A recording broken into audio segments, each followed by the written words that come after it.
Magandang araw na naman sa inyong lahat guys. Ang pag-uusapan natin sa ngayon ay kung paano yung isang engineer o isang graduate ng engineering ay makapag-apply at makapagtrabaho dito sa Japan. Ano yung mga requirements, ano yung mga kailangan gawin. Okay, samahan nyo ako sa vlog na ito.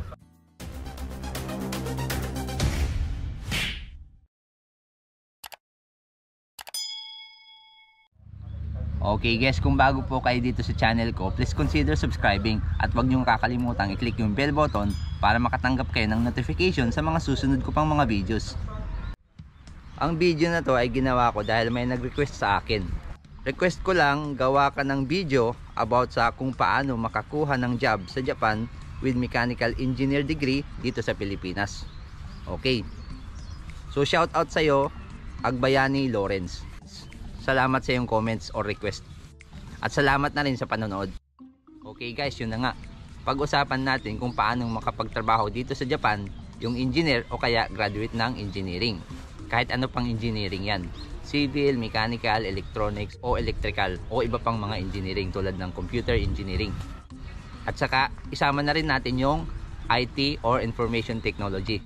Yung mga IT professionals natin dyan sa Pilipinas. Kasi pwede kayong mag-apply bilang isang engineer dito sa Japan. Para sa mga graduate ng degree course dyan sa Pilipinas na gustong magtrabaho dito sa Japan, unang-una na requirements para magkaroon kayo ng working visa o kaya engineer visa ay dapat graduate kayo ng 4-year o kaya 5-year course na engineering or IT. So yun na yung isa sa requirements para magkaroon kayo ng engineer visa o working visa. Pangalawang requirements para makapag-apply kayo dito sa Japan bilang isang engineer o kaya skilled professional ay dapat mayroon kayong at least 2 years o mas maganda 3 years experience dyan sa Pilipinas bilang isang engineer o kaya nag-work kayo ng related sa engineering o kaya IT jobs tulad ng mga programming, infrastructure o iba pang mga IT related works. Isa pang requirements na kailangan nyo ay dapat marunong kayong mag-Japanese. So kung hindi kayo marunong, okay lang. Kasi may mga company o kaya agency na bago kayo papuntahin dito sa Japan ay tuturuan muna kayo ng Japanese language. Kahit basic lang yan, kahit N5 or N4. Depende sa kung ano yung requirements na level ng company o kaya employer nyo. Mayroon ding mga job orders na hindi gaanong nangangailangan ng Japanese language. Makikita nyo naman yan sa requirements ng isang job offer kung hindi kailangan yung Japanese language. Lalo na yung mga highly experienced talaga na professionals, na mga engineers o kaya mga IT professionals. Kasi yung mga company na hindi talaga Japanese company na mayroong branch dito sa Japan ay marami silang mga empleyado na galing din sa ibang bansa or mga English speaking na workers o kaya mga hindi Hapon.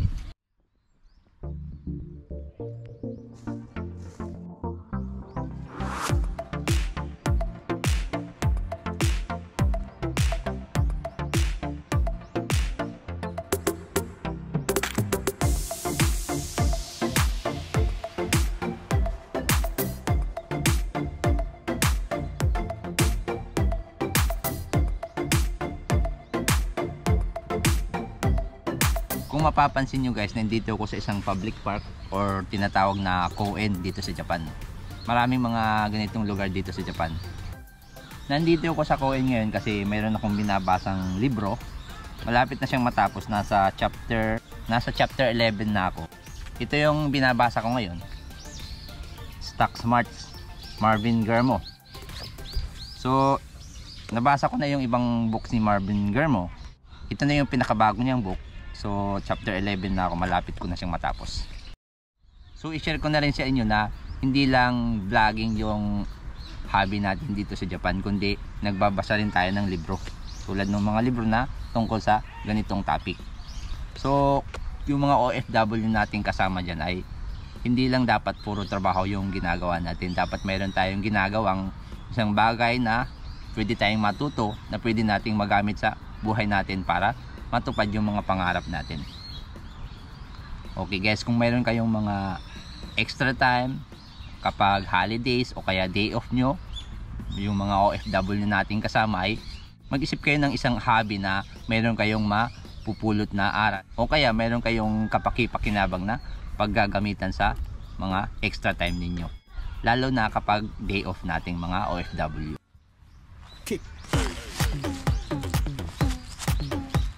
Okay guys, balik tayo sa topic. So yung mga kasama nating engineer dyan o kaya mga engineering graduates ay pwede kayong mag-apply sa Japan.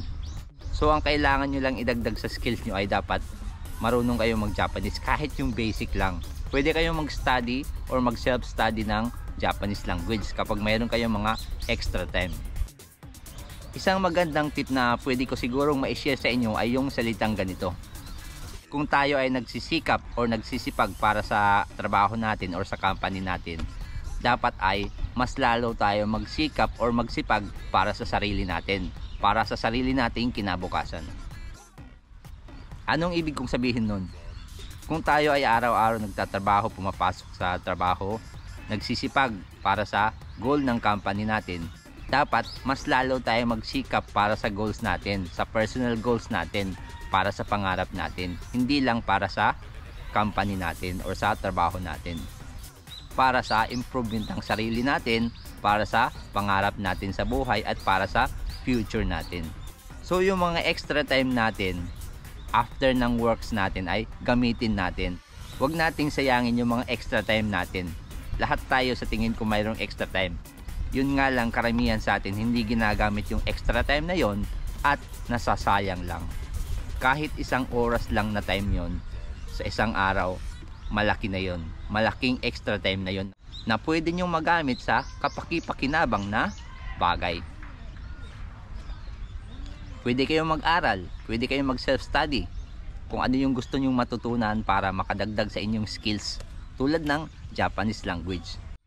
Pagdating naman sa Nihongo or Japanese lesson, may mga company dyan sa Pilipinas na nag-o-offer ng mga Japanese lesson sa mga empleyado nila, lalo na yung mga Japanese company na naka-base dyan sa Pilipinas. So hindi na nila kailangan mag-aral ng Japanese sa labas, kundi doon mismo sa company nila ay mayroon nang nagtuturo na Japanese language, kahit basic lang. So yun yung advantage ng iba. Kaya kung nagtatrabaho kayo sa company na mayroong ganong Japanese lesson na libre, i-grab nyo na yung opportunity na yun kung gusto nyo talagang makapunta dito sa Japan. Okay guys, ang tip ko naman or advice sa mga hindi pa marunong mag-Japanese or zero knowledge pa sa Japanese language or Nihongo, ang gawin nyo ay mag-self-study muna kayo. Maraming mga lessons sa YouTube tungkol sa Japanese language. Marami na ring mga Filipino vloggers ang gumagawa ng mga Japanese lessons na pwede nyong panoorin at marami kayong pwedeng matutunan sa kanila. Ako nga mismo, naisip ko rin na gumawa ng video tungkol sa Japanese language. Yun nga lang, talagang kapos tayo sa oras. So, pasensya na sa mga viewers natin na naghihintay sana na gumawa tayo ng mga Japanese lessons, kaso talagang masyado akong busy sa trabaho saka sa pamilya ko, kasi siyempre kasama ko sa Japan yung family ko, yung dalawa kong anak saka yung asawa ko. So dapat i-manage ko yung time ko, family, trabaho, and then yung iba pang mga gusto kong gawin tulad nitong vlogging. And then mayroon pang isa, yung pagbabasa ko or pag-aaral ng stock trading or stock market. So yung vlogging ko ay limited lang talaga. Pero ginagawa ko lang na consistent yung pag-upload ko ng isang video sa isang linggo. Okay guys, so i-recap natin yung mga qualification para makapagtrabaho isang engineer dito sa Japan ay dapat graduate ka ng engineering o kaya IT, and then dapat meron kang at least 2 years. At least 2 years na experience sa trabaho or related job experience. And then pangatlo, at least meron kang basic Japanese language para maging qualified ka sa mga jobs dito sa Japan. Okay guys, para sa shoutout, unang-unang shoutout natin ay si Lawrence Agbayani, kasi siya yung nag-request ng video na to. So shoutout sa'yo, Agbayani Lawrence. Pangalawang shoutout natin ay si John Lloyd Arman Muñez. Lagi din siyang nanonood sa videos natin. Salamat sa inyong panonood. And then, shoutout din kay Dante Malilien Jr. Di ko sure kung na-pronounce ko ng tama yung pangalan mo. Dante Malilien Jr. o kaya Dante Malilin Jr. So sana na-pronounce ko ng tama yung pangalan mo.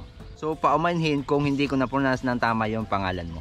And then shoutout din kay Lairib Mondihar. Lagi din siya nanonood sa mga videos natin. So hanggang doon na lang muna po yung shoutout natin. So next time kung gusto niyo magpa-shoutout ay i-comment niyo na lang sa comment box below. And then kung mayroon kayong mga tanong, suggestion or request videos, pwede niyo ring isulat sa comment box below. Para sa susunod ay magkaroon tayo ng ideas na gagawa natin ng video or vlog. Okay guys, sana ay may natutunan kayo sa video na ito. Sana ay nagustuhan nyo yung video na ito. Kung may comments po kayo, comment nyo na lang sa baba. And then kung nagustuhan nyo yung video na to ay i-click nyo yung like button.